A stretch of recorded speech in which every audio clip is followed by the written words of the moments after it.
Welcome back to Short Shift Garage, and on this episode we aim to start the VK wagon up with this brand new 345 stroker. Got a few things to finish off, so let's get into it.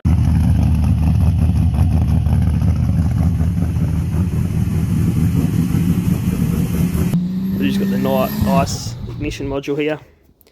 Going to mount this in the glove box, which we've got here. Actually pulled the dash apart to make a bit of clearance in.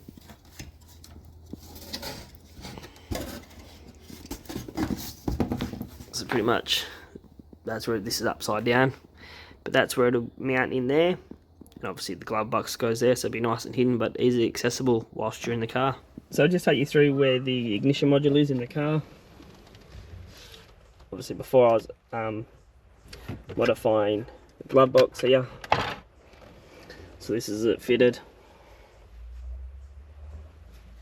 just on the vibration mounts here, cables coming through here, and a reference vacuum. It's checked out down in here for it to slot back in far enough so the glove box can shut, hidden away nicely. Pretty happy with that. Out of the engine bay, away from heat, and very accessible. And just mount the coil as well, just up there somewhere. Then also start running the wiring for the coil and the dizzy, which is just pretty much ticking away now with the wiring. Just tighten all the factory loom up down here and just piggybacking off what I need and rewiring some of the earth and power to it. So it's just a lot cleaner than what it has been. I've just got a bit extended here. Yeah, the battery's going to be in this spot.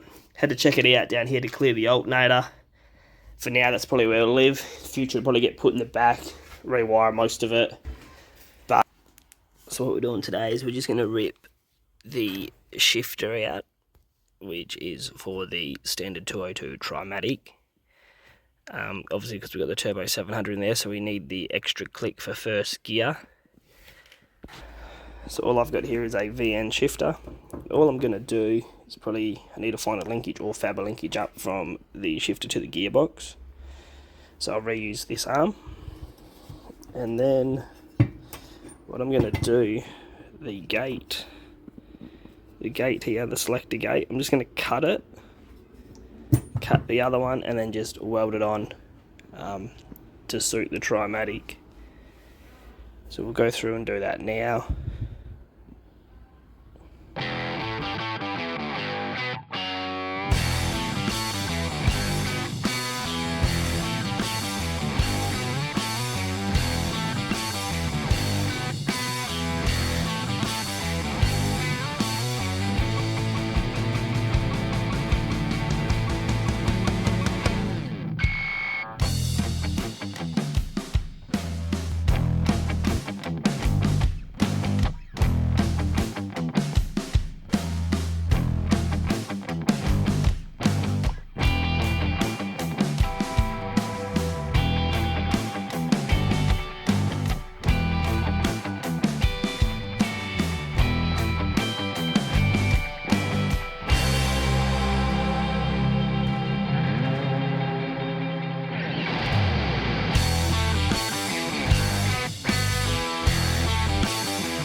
I've got the VN shifter pulled apart. I've taken the selector gate out of it, which is what I want, which I'm going to then cut the top off, line it up onto the Trimatic shifter, which I have here, get my heights right, go through and cut that one, and then go ahead and weld it on.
Here we have the shifter fitted.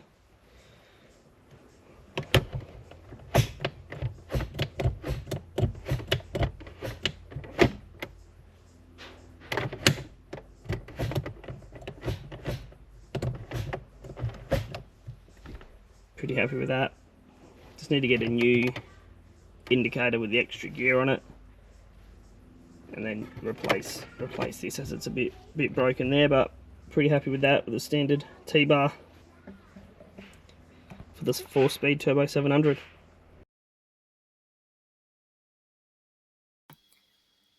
I have my oil pump here, which is just a standard volume oil pump. I am packing this with Vaseline, so as soon as we start this engine, we get instant oil pressure, so then we avoid the risk of causing any damage by running it dry. I have also hit the sharp edges on all the internals of the oil pump just with the die grinder, just to give it a bit of chamfer to take that sharp edge away so it flows a bit better, and smoothed it off with a bit of the castings in there.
There you have it. She runs. Bloody stoked with that. Just went through and just ran the cam in to the manufacturer's specifications, which is about 25 minutes, 2000 RPM, and just fluctuating a bit up and down a little bit, keeping above 2000 RPM. She started straight away, got instant oil pressure, and she sounds good. Now what I'm doing is I'm going to go through and mark out this bonnet for the air cleaner. I need to cut a hole in the bonnet for the clearance. So what I've done is I've removed the air cleaner from the car, removed the threaded rod, and put a small piece in there, just so I can close the bonnet right down, which I'll apply marking out blue to, which will then print onto the bonnet. I'll then drill a hole through there, and that'll be our centre. I'm going to take the top of the air cleaner cover and use that to mark the hole out, giving it around a 15mm gap extra so we can get a bit of pinch weld on there, and we've got plenty of clearance from opening and closing it.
So I've got the brace cut out on the bonnet with the hole marked out. And then I'm going to use a hole saw to drill the hole. It'll give me enough clearance for the nibbler to fit in that I can go around, follow the line that I've marked out and cut this out nice and neatly. Then I'll just clean this up with the grinder and the file and we'll fit this to the car.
There it is, the bonnet is fitted back onto the car.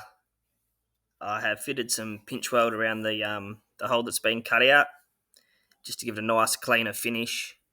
It's got about a 15mm gap the whole way around, which gives it plenty of clearance when you open and close it.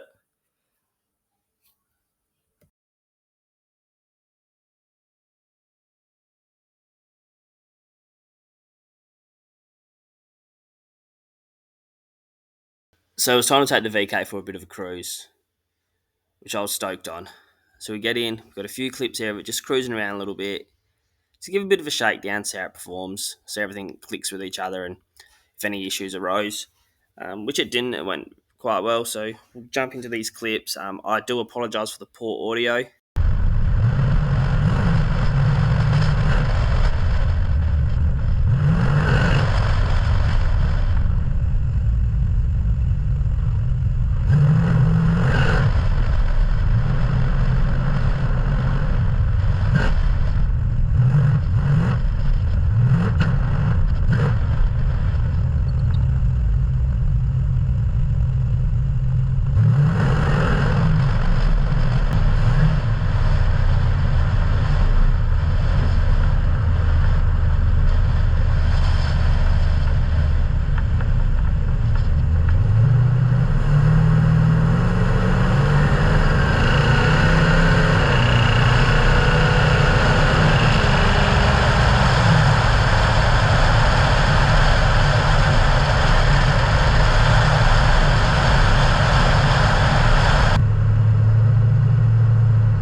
Alright guys, so that is the VK done for now. It's probably the last time you'll see it for a little bit on the channel. It's running, it's driving really well. For now I'm just going to enjoy it, put some Ks on it, run it in. There is future plans for this car to come back, do a fair bit more work to it. It has rust in certain spots it needs taken care of, and I want to shorten the diff and split the tubs in the back. So that's one of the things that needs to happen. But for now, just going to enjoy it and drive it. For everyone that's watched this short little conversion, thanks for watching, thanks for liking, thanks for subscribing. Hopefully we can keep it up, find another project and bring it onto the channel.